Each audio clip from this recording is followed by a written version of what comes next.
I've talked about using these TFT screens with the Pico in recent videos. Handling big colour screens and SPI interfaces is not really the place to start. The first screen I connected to the Pico was a little 128 by 64 pixel OLED black and white or black and blue screen. These use an easier interface called I2C, which is quite easy to drive with some great libraries. Let me tell you how. Hi, I'm John, your concierge to the world of the Raspberry Pi Pico, robotics, IoT and other fun tech. Remember to subscribe and join the community. This is my 3-minute summary of driving an I2C OLED screen for the Pico. If you have time, why not check out the full video? These little OLED screens are cheap and easy to find. They come in different sizes, normally 128 by 64 pixel or 128 by 32 pixels.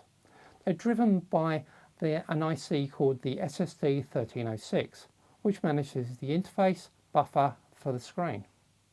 These devices use I2C to communicate to the Pico and run from 3.3 volts.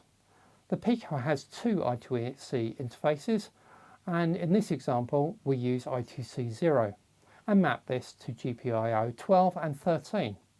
I'm going to also put an LED on GPIO 2.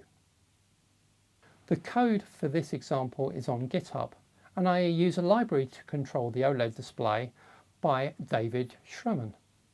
This is an evolution of my external LED blink example from a previous video. Now I set up the OLED display and its I2C interface. Then I can write text onto the display. When the LED blinks, I'll write the word blink onto the LED display. These little OLED displays are small, low power and easy to use. They're perhaps not the conversation starter of a coloured TFT display or an LED display like the Unicorn range. They are both useful and quick to use though. If this video or any of my videos helped you out, why not buy me a virtual cup of coffee or lunch to say thanks? There's now that super thanks feature live on my channel. Just click the button. Thank you very much for watching. I do appreciate it. If you enjoyed the video, then please hit the like button. It encourages me to make more. And please subscribe to my channel so you don't miss the next video. Bye bye for now.